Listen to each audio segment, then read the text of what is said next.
বান্দের পোলা, তোর মা বাপরে খাওয়াবি তুই খাওয়া, আমার মা বাপরে খাওয়াই তুইলে আমি নিজে খামু।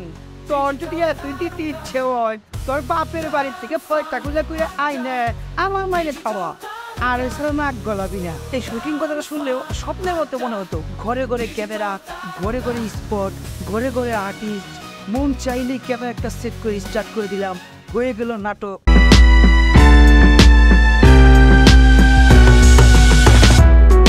সুপ্রিয় দর্শক, অনেক অনেক প্রীতি ও শুভেচ্ছা জানিয়ে শুরু করছি মুভি বাংলা টেলিভিশনের অনুষ্ঠান ডিজিটাল তারকা। সাথে আছি আমি মোহাম্মদ মানিক খান।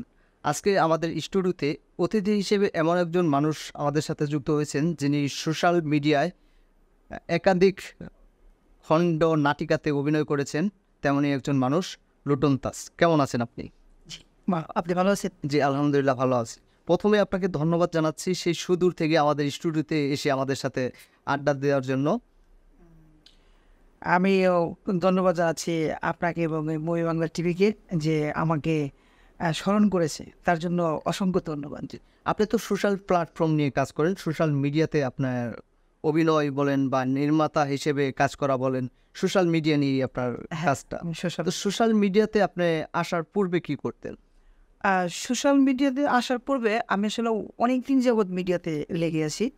আমি 2002 থেকে আমি মিডিয়াতে কাজ করি। জি, আমি প্রথমত ওই যে সিডি আমল ছিল, জি, ওই পাডোটুলিতে যে সিডি বিক্রি হতো, আমি ওই সিডি আমল অর্থাৎ ফিতা ক্যাসেট থেকে আমি এই প্রোগ্রামগুলো করে থাকি। জি, তো এরকম করতে করতে এক পর্যায়ে হঠাৎ করে যে ডিএ তাইব স্যার নাম তো শুনছেন, জি, উনি ওনার বাড়ি আমার বাড়ি পাশাপাশি। জি, তো ওনার সাথে যেভাবে হোক যোগাযোগ করার পরে ডিএ তাইব স্যার আমাকে ঢাকায় নিয়ে আসলো এবং এনে আমাকে নাটকে চান্স করে দিল।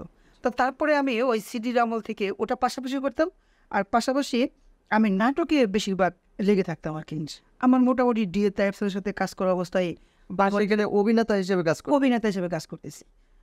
মোটামুটি ভালো ভালো ভালো ডিরেক্টরদের সাথে কাজ করলাম। কাজ করতে করতে মোটামুটি কায়দায় ওদিকে আগালাম। তারপরে দেখলাম যে এই ডিজিটাল প্ল্যাটফর্মে চলে আসলো। জি, তারপরে এখানে ডিজিটাল প্ল্যাটফর্মে কাজ করে বেশি স্বাচ্ছন্দ্য বোধ করেন নাকি আগে যে সিডি বাজার যেটা বললেন সেখানে কাজ করে বেশি স্বাচ্ছন্দ্য বোধ করতেন? এখন কথা বললে তো ওই যে ওটা বলতে হয়, ওই যে মানুষ এটা কথায় বলে না, যায় দিন ভালো আসে দিন খারাপ। তো আগের সময়টা খুবই ভালো ছিল। আগে যখন আমরা সিডি ক্যাসেট করতাম, শুটিং বুটিং করতাম, অভিনয় করতাম, অনেক পরিশ্রম করতাম, পারিশ্রমিকটা ওরকম পেতাম, মোটামুটি কথা সব থেকে ভালো ছিল। কিন্তু দিন যখনকার যে যুগটা ছিল আপনাদের সিডি বাজারে যে শুটিং করতেন তখনকার আর এখনকার শুটিংয়ের মধ্যে পার্থক্যটা কি? আর তখন শুটিংটা আমরা একটা স্বপ্ন মনে করতাম। জি, তখন এমনই ছিল, এত ক্যামেরাও ছিল না, এত স্পটও ছিল না, জি, এত প্রোগ্রাম চালানোর জায়গাও ছিল না, হাতে গোনা কিছু ছিল। যখন আমরা শুনতাম শুটিং, এই শুটিং কথাটা শুনলেও স্বপ্নের মতো মনে হতো। আর যদি শুটিংটা এক সপ্তাহ পরে হতো, ওই এক সপ্তাহে ঘুম হতো না, মানে একটা আনন্দ, ভিতরে একটা আনন্দ আসতো যে এক সপ্তাহ পর শুটিং করতে যাচ্ছি। তো ওই সময় শুটিংগুলো করতাম, অনেক মজা পেতাম, কাজ করে অনেক স্বাচ্ছন্দ্য বোধ করতাম। কিন্তু ইদানিং এমন একটা অবস্থা হয়েছে, ঘরে ঘরে ক্যামেরা, ঘরে ঘরে স্পট, ঘরে ঘরে আর্টিস্ট, মন চাইলেই ক্যামেরা একটা সেট করে স্টার্ট করে দিলাম, হয়ে গেল নাটক, দিয়ে দিলাম। তাহলে এইগুলো এইরকম হয় বলে দেখুন দীর্ঘদিন বলে অনেকে শিল্প চর্চা করে আসছে। তারা শিল্প চর্চা করে যে জায়গায় না পৌঁছতে পারছে, এখন এই সোশ্যাল মিডিয়ার কারণে ঘরে বসে বসে এমন কিছু করে করে ছাড়ছে ভাইরাল। তার রুচি বলতে তো একটা কথা আছে, বলে দিই। সোশ্যাল মিডিয়ার তাহলে বিপক্ষে আপনি বলছেন? আমি বিপক্ষে বলবো না। যেমন সোশ্যাল মিডিয়ায় দুইটা পয়েন্ট আছে, সোশ্যাল মিডিয়া যেমন ভালো তেমন খারাপ। তো আমিও বলতে চাই আমি সোশ্যাল মিডিয়ার পক্ষেও আছি আবার বিপক্ষেও আছি। আচ্ছা, সোশ্যাল মিডিয়ার এতক্ষণ তো যে ক্ষতিকর দিকগুলো সেগুলো আপনি তুলে ধরলেন, তো সোশ্যাল মিডিয়ার ভালো দিকগুলো একটু আমাদেরকে জানাবেন। সোশ্যাল মিডিয়ার ভালো দিকটা হচ্ছে, আমাদের এই দেশে দেখবেন এই সোশ্যাল মিডিয়া যখন ছিল না তখন অনেকেই প্রতিভা ছিল, যারা এই প্রতিভা নিয়ে দাঁড়ে দাঁড়ে করেছে, বিভিন্ন জায়গায় করেছে প্রচার করার জন্য, কিন্তু কোনো স্কোপ পায়নি বলেই আপনার ওরা ওই গ্রাম অঞ্চলে পড়ে আছে, বিভিন্ন জায়গায় পড়ে আছে। এই সোশ্যাল মিডিয়া আসার পর থেকে এই ঘরে বসে হোক যেভাবে হোক তাদের প্রতিভাটা তুলে ধরেছে। তুলে ধরার পরে এই সোশ্যাল মিডিয়া এমনভাবে এটাকে প্রচার করেছে সারা বিশ্বে, মানে যেসব ছেলেরা আজকাল ভাইরাল হয়ে রাস্তাঘাটে ঘুরে, আপনি খবর নিয়ে দেখবেন ছেলে মেয়ে যেটাই হোক এরা একসময় অনেক পরিশ্রম করেছে, অনেক পরিশ্রম করার পরেও তারা কিন্তু তাদের জায়গাটা পায় না। এখন কিন্তু সোশ্যাল মিডিয়ার কারণে তারা জায়গাটা পেয়ে গেছে। কিন্তু এই সোশ্যাল মিডিয়ার কারণেই দেখা গেল যে বিভিন্ন ধরনের অপপ্রচার বেড়েছে। তারপর আপনার সোশ্যাল মিডিয়ার কারণে দেখা গেলো যে অনেক ধরনের অশ্লীলতা বেড়েছে এক কথায়। তো এইটা আপনার হচ্ছে আপনারা একজন কন্টেন্ট ক্রিয়েটর হিসেবে বা ভিডিও নির্মাতা হিসেবে এটাকে কোন দৃষ্টিতে দেখে থাকেন? এখন এটা যদি বলতে চাই এটা কি বলবো, যেমন কম্পিউটারে ভাইরাস লাগে, জি ভাইরাস মারতে ভাইরাস লাগে, আবার ওটা ঠিক করতেও ভাইরাস লাগে। জি এই দেশটা কিন্তু ভালো মন্দ আছে বলে দেশটা আছে। যদি শুধু ভালোই থাকতো তাহলে দেশ চলতো না, আর যদি খারাপই থাকতো তাহলে কিন্তু দেশ চলতো না। অর্থাৎ ভালো মন্দ মিলিয়েই আছে। আপনি যে প্রশ্নটা করেছেন, প্রশ্নটা খুবই মানে গভীর একটা প্রশ্ন। আমি কীভাবে যে আপনাকে জিনিসটা বোঝাই, যেমন একটা কথা বলছিলাম, রুচি জি রুচি একটা ব্যাপার সেবার আছে। আজকে ভালো একটা কন্টেন্ট নির্মাণ করে যদি থ্রু করা হয়, ওইটাই যে ভিউটা আসবে, ওই হট অশ্লীল এইসব জিনিস যদি ভিডিও করে ছাড়া হয়, তার দ্বিগুণ ভিডিও মানে ভিউ আসবে। জি এবং ওই ভিউগুলো কাদের মাধ্যমে আসে? যারা ওখানে কমেন্টস করবে খারাপ হচ্ছে, সমাজ নষ্ট হচ্ছে, দেশ নষ্ট হচ্ছে, এইরকম ধরনের কমেন্টস করতেছে, ওই সব লোকেরা এইসব ভিডিও খেতার তলে লেপের তলে গ্রাম করছে বুঝে নিত, সেটা তলে শুয়ে দেখে এবং কমেন্টস করে। অথচ ভালো ভিডিও দিলেও তাদের সামনে ওটা নোয়ালাও।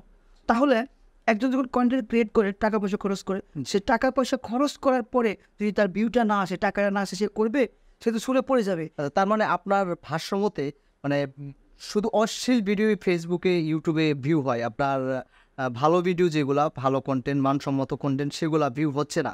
না হয় এটাও হয়। জি। ওই মানসম্পন্ন, যেটা মানসম্পন্ন ভিডিওর কথা বলছেন, সেটা অনেক বাজেট, যেটা অনেক অনেক কন্টেন্ট ক্রিয়েটর আছে, তাদের অ্যামাউন্ট ওটা সম্ভব না, কিন্তু তাদের মনে একটা আশা আছে সে কন্টেন্ট ক্রিয়েট করবে।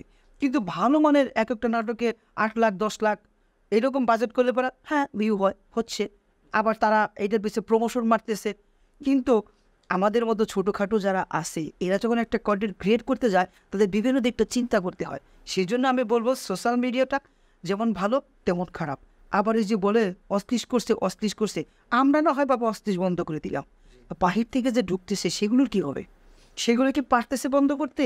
এটা বন্ধের জন্য আপনি কি মনে করেন যে এটা বন্ধের জন্য কোন ধরনের পদক্ষেপ আপনার নেওয়া প্রয়োজন? এইটা বন্ধের জন্য প্রথমত পদক্ষেপ নেওয়া দরকার, বাহির থেকে যে ভিডিওগুলো আসে এই ভিডিওগুলো বন্ধ করা দরকার।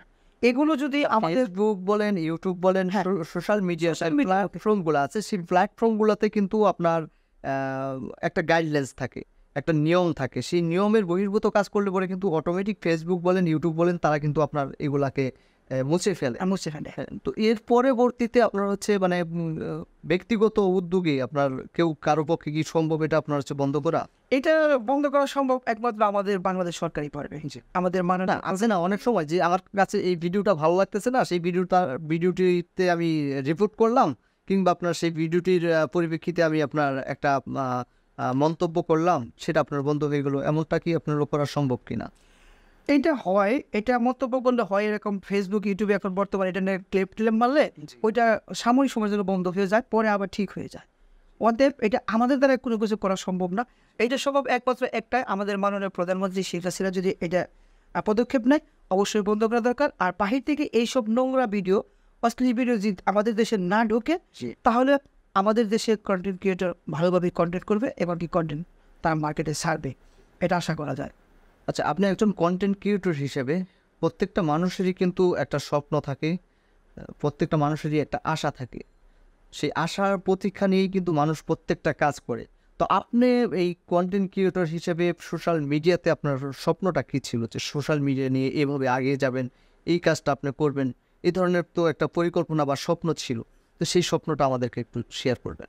আমার স্বপ্ন ছিল আমি অভিনেতা হোক, শখ প্ল্যাটফর্মে না, ওই প্রথম টিভি চ্যানেল সিডি আমল থেকে, ওখান থেকে বলতেছি। তো আমার খুব স্বপ্ন ছিল আমি একজন অভিনয় করবো, মানে অভিনেতা হব, অভিনয় করব, আমাকে মানুষ চিনবে, জাস্ট এতটুকুই। কিন্তু এই অভিনয় করতে এসে অনেক ধাক্কা খেতে হয়েছে, অনেক ঠোকর খেতে হয়েছে। এটা খেতে খেতে এক সময় এটাকে আমি ব্যবসায় পরিণত করে ফেলছি। এই কারণে করলাম যে আমাকে যদি কেউ একটু কাস্টিং করে, ওই একটু সিন দেওয়ার পরে সারাদিন কোনো খবর নাই, এরকম দিনের পর দিন এই শুটিং রোডের পিছনে পড়ে থাকতে হয়েছে।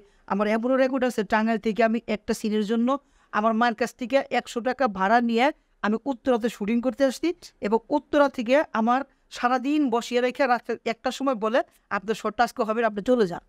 আমি সেখান থেকে কী করছি, আমি ওখান থেকে রাত্রে যাচ্ছি সামনে আবদুল্লাপুরের থেকে, তারপরের দিন শুটিং করে তারপরে বাড়িতে গেছি একটা সিনের জন্য। এরকম অনেক ঠকুর খেয়ে তারপরে নিজেই শুরু করেছি। নিজেই ইনভেস্ট করে নিজেই যখন আমি শুরু করে আস্তে আস্তে আস্তে আস্তে পরিশ্রম করার পরে আমি একটা জায়গায় পৌঁছালাম। কোম্পানির আমাকে নক দিয়ে শুরু করলো, আপনি আইটেম দেয়, এরকম শুরু করতে করতেই তারপরে দিয়ে তাই স্যার একটু হেল্প করলো। তারপরে মোটামুটি কায়দায় নিজে কিছু নাটক, আমার প্রথম নাটক চ্যানেলে প্রচারিত হয়। নাটকটা বিশ্বাস বীর সাব্বির বাইকে নিয়ে বানিয়েছিলাম, এটা ইমপ্রেস টেলিভিশনে নিয়েছে।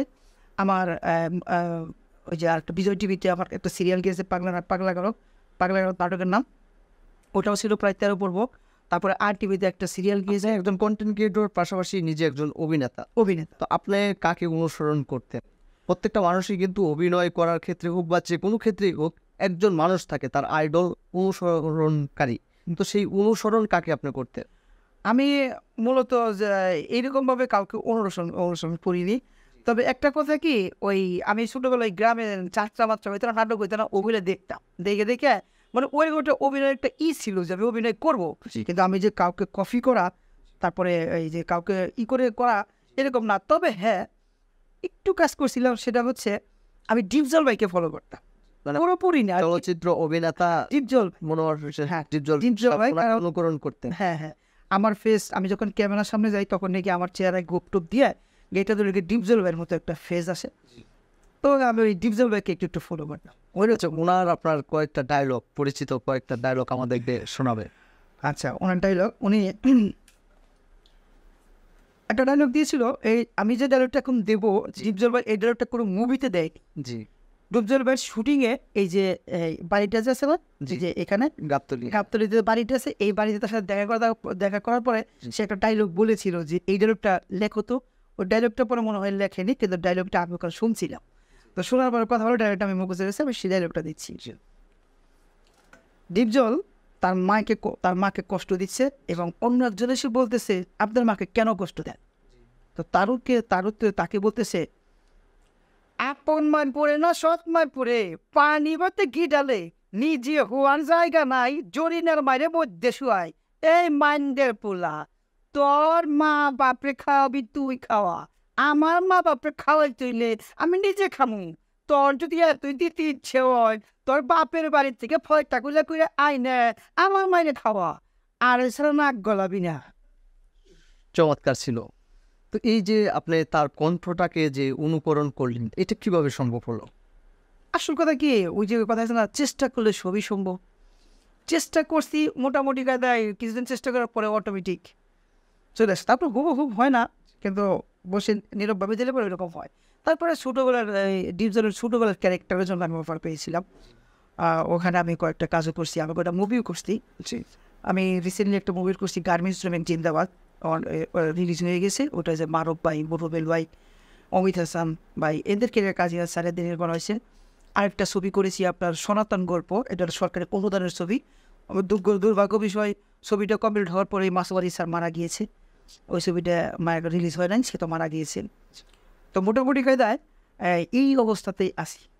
যাক, আমাদের বিরতি নেওয়ার সময় হয়ে গেছে, আবারও গল্পে ফিরবো দর্শক। তার আগে নেব ছোট্ট একটা বিরতি, কোথাও যাবেন না, আমাদের সাথেই থাকুন।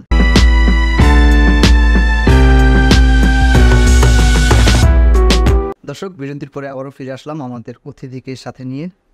তো সোশ্যাল মিডিয়াতে কাজ করতে গেলে অনেক সময় অনেক ধরনের প্রবলেম ফিল করতে হয়।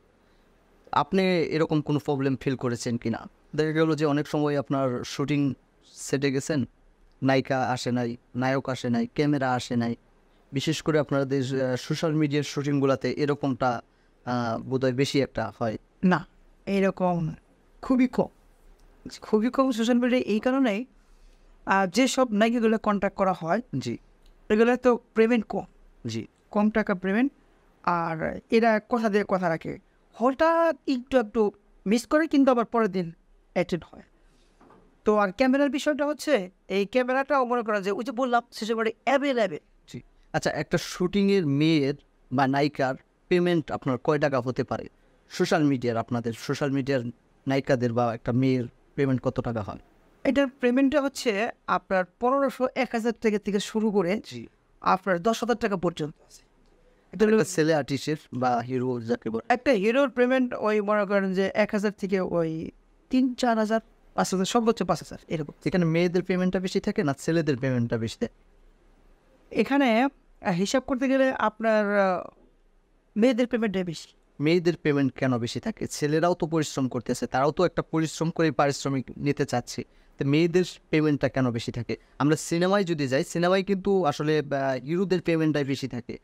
আমরা দেখে থাকি সাধারণত যে সিনেমায় হিরোদের পেমেন্ট বেশি।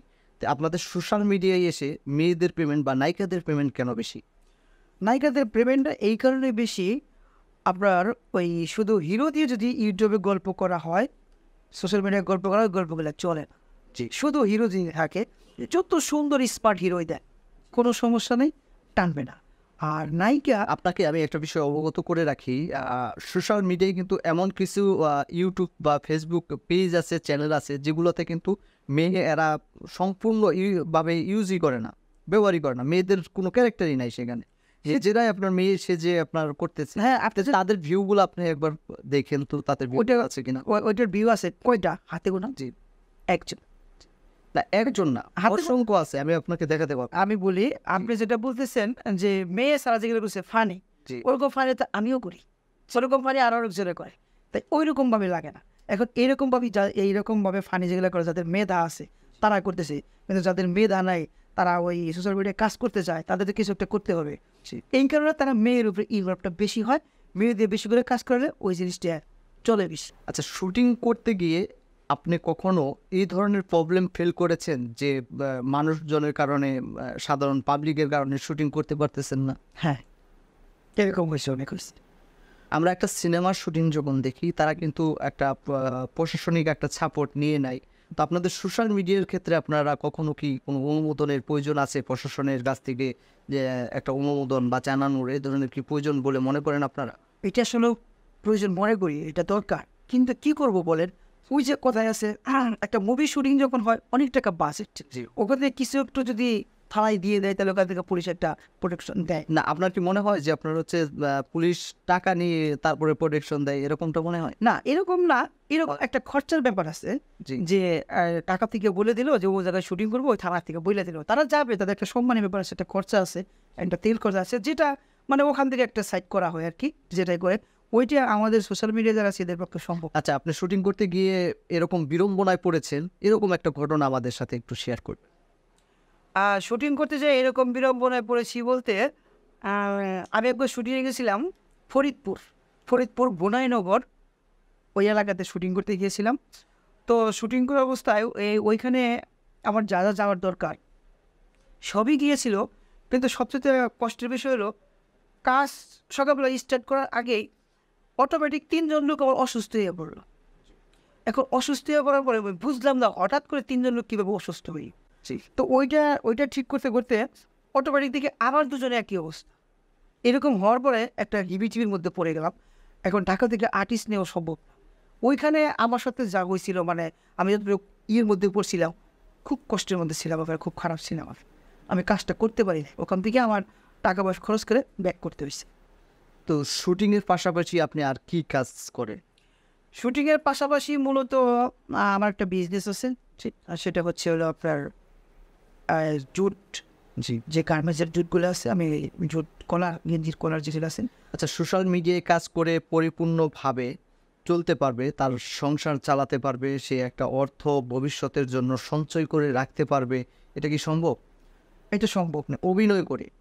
এটা সম্ভব, এটা অবশ্যই সম্ভব, তবে তার ভিতরে মানবতা থাকতে হবে, ভদ্রতা থাকতে হবে, এবং কমিটমেন্ট ঠিক রাখতে হবে।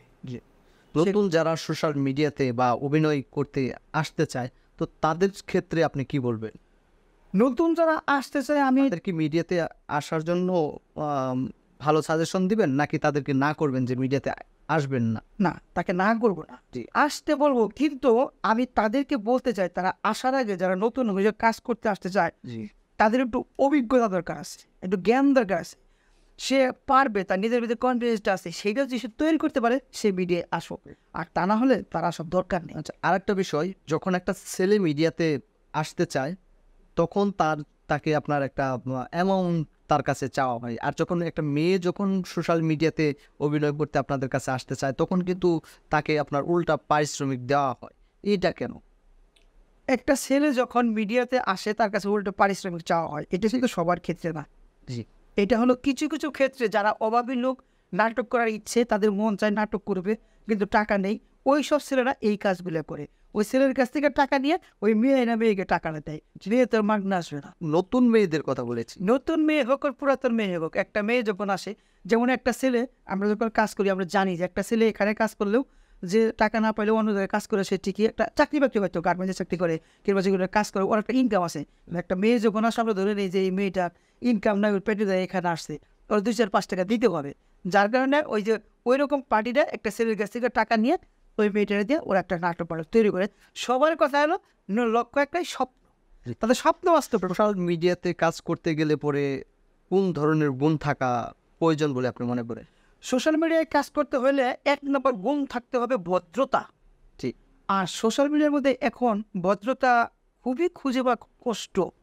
এখন ঢুকছে মিডিয়া সম্পর্কে কোনো জ্ঞান নাই, কোনো ধ্যান নাই, কোনো ধারণা নাই, মন চাইছে করে টাকা নিয়ে আসছে, ক্যামেরা একটা ভাড়া করছে, এখানে শিক্ষাগত যোগ্যতার কি কোনো বিষয় আছে কিনা? শিক্ষাগত যোগ্যতা থাকতে হবে এমন কোনো বিষয় আছে?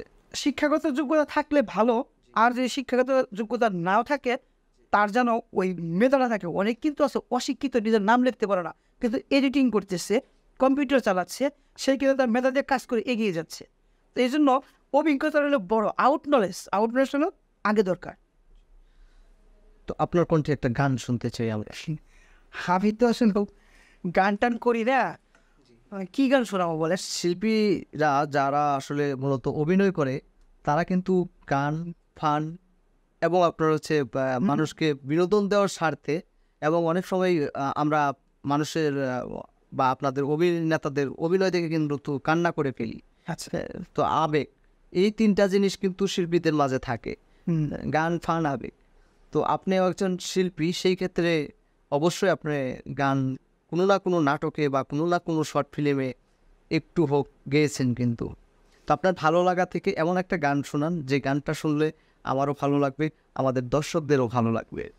আচ্ছা, যদিও আমি গান টান গাই না, তারপর চেষ্টা করি।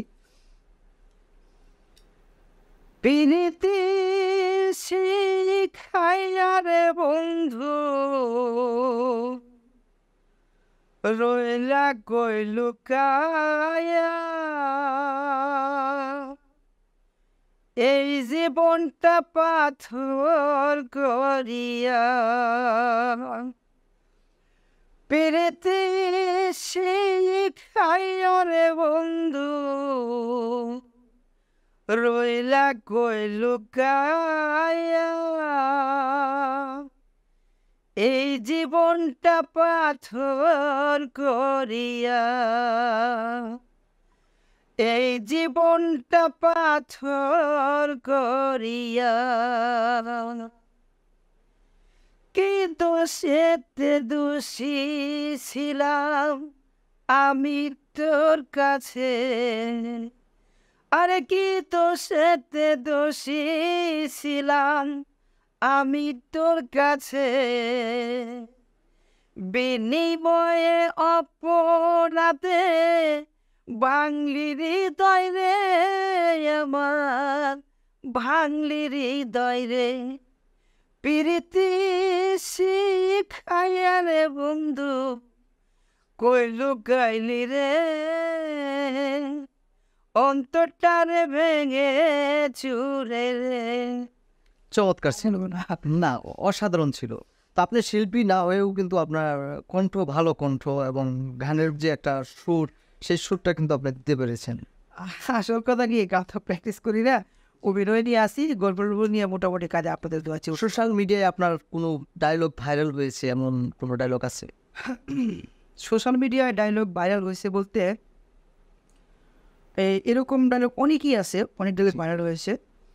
আর তার মধ্যে একটা ডায়লগ আছে আপনার খানদানি ফকির নাটকে আকুম হাসান, মাসুম আজিজ, হুমায়রা হিরো, আজকে আমাদের মাঝে মাসুম আজিজ, আকুম হাসান, হুমায়রা এরা নেই, মারা গিয়েছে, শুধু আমি আর আকুম হাসান আছি। ওখানে আমি একটা ডায়লগ দিয়েছিলাম, সে ডায়লগটা মোটামুটি ভালোই হিট হয়েছিল।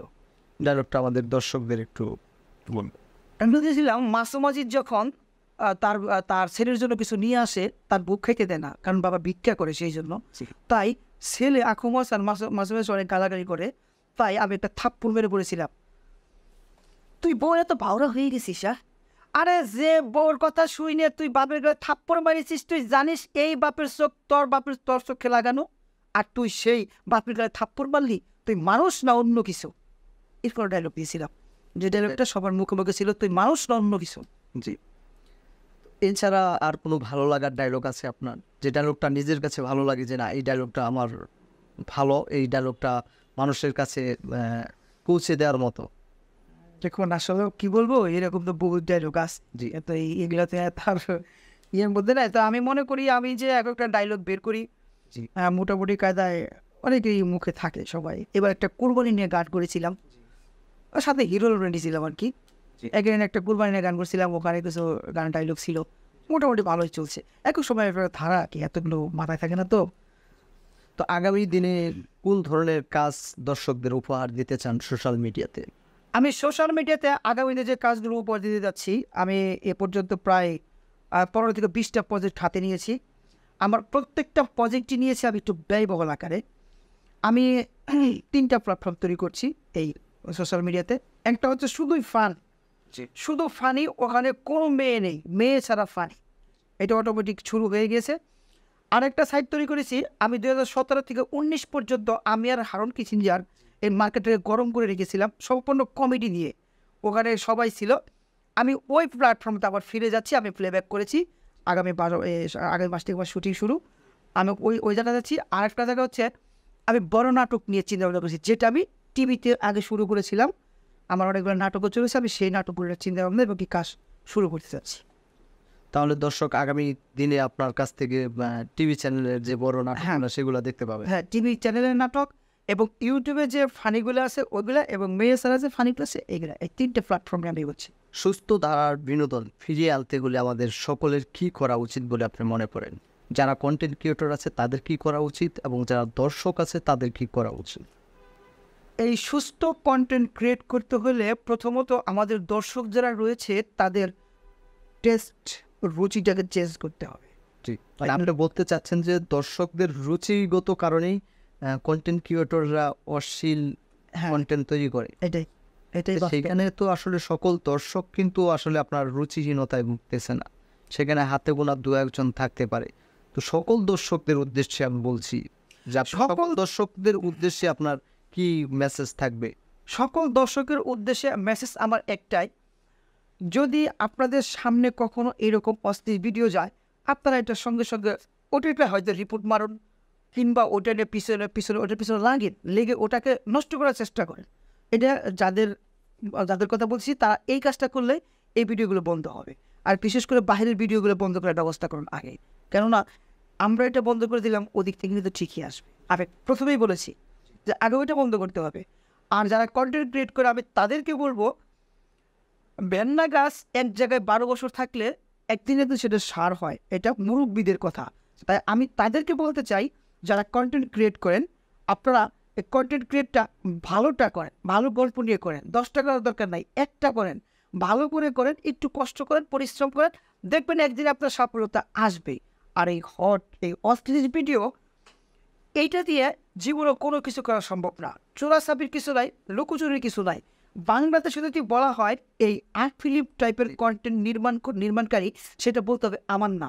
কারণ আমি বাংলাদেশের মধ্যে সর্বপ্রথম যে কাজগুলো শুরু করেছি, সম্পূর্ণ ইন্ডিয়ান কপি করে আমি আর্ট ফিল্মগুলো শুরু করেছি, এবং এমন ভিউ আসছে, এমন রেকর্ড আছে, আমার একটা আইডিয়াতে একদিনে 20 মিলিয়ন ভিউ, এরকম রেকর্ডও আছে।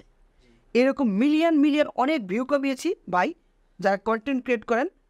তো সেই থেকে আপনি কেন আপনার ফিরে আসতে? আমি সেটাই বলতেছি, মানে সেইখান থেকে ফের উদ্দেশ্য একটা, মিলিয়ন ভিউ আছে, কেউ চেনে না, কেউ চিনলেও সামনাসামনি বলবে না। অথচ ফানি একটা ভিডিও সামাজিকভাবে আপনার অবস্থানটা কি? সামাজিক যে ধরনের ভিডিও বললেন যে কন্টেন্টগুলো ক্রিয়েট করেছেন, তো সেইগুলো আপনার ক্রিয়েট করার পরে সামাজিকভাবে আপনাকে মানুষ কোন চোখে দেখেছে? সামাজিকভাবে মানুষ আমাকে কোন চোখে দেখেছে সেটা আমার সামনে কেউ প্রকাশ করেনি। আমার সামনে অন্তরালে প্রকাশ করেছে, সেটা হয়তো আপনি কোনো না কোনো ভাবে জানতে পেরেছেন। হ্যাঁ, জানতে পেরেছি। যারা এটা নিয়ে কথা বলেছে, খারাপ করতেছে, এটা করছে, হ্যান করতেছে, এখন আমি তো বাদ দিয়েছি প্রায় আরো 2 বছর আগে থেকে আমি বাদ টোটালি ছেড়ে দিয়েছি। যারা আমার বিরুদ্ধে সব কথা বলেছে, খারাপ করতেছে, ভিডিওটাকে নষ্ট করতেছে, সময় নষ্ট করতেছে, তারাই এখন অ্যাভেলেবেল করতেছে, তারাই কিন্তু করতেছে। তো যাই হোক, তাদের উদ্দেশ্যে আপনার কি বলার আছে? তাদের উদ্দেশ্যে বলার একটাই, আপনারা যখন আমাকে জ্ঞান দিয়েছিলেন যে ভাই এইসব ভিডিও নির্মাণ করেন না, আমি করিনি, আমাকে না করে যখন আপনারা শুরু করেছেন, তাই আপনাকে এখন আমি জ্ঞান দেবো, আপনারা এইসব ভিডিও করবেন না, ভালো ভিডিও করেন। আর এই যে ওই বললাম যে বিলিয়ন বিলিয়ন ভিউ, আমাকে কেউ চেনে না, কেউ আমার কথা বলে না, কিন্তু আমি একটা ফানি ভিডিও করেছি, অনলি 5 লাখ ভিউ। আমি রাস্তায় বেরোলে মানুষ আমার সাথে সেলফি তোলে। বিষয়টা হলো এই যে এই মিডিয়াতে প্রবেশ করেছি নিজেকে ছড়িয়ে দেওয়ার জন্য, নিজের ফেসটা পরিচিত করার জন্য। সেটা যদি আমাদের ওইটা করা নাই হয়, কেন আমরা ওই ভিডিও নির্মাণ করবো? এইসব কথা চিন্তা ভাবনা করে আমি ছেড়ে দিয়েছি এবং আমি ভালো ভিডিও নির্মাণ করছি। আপনাকে অসংখ্য ধন্যবাদ। দেখতে দেখতে আমাদের অনুষ্ঠানের একেবারে শেষ প্রান্তে চলে এসেছি। সুপ্রিয় দর্শক, দেখতে দেখতে অনুষ্ঠানের একেবারে শেষ প্রান্তে চলে এসেছি। আজকের মতো বিদায় নেব। আগামী পর্বে আবারও নতুন কোনো অতিথিকে নিয়ে আপনাদের মাঝে হাজির হচ্ছি। সে পর্যন্ত ভালো থাকবেন, সুস্থ থাকবেন। আল্লাহ হাফেজ।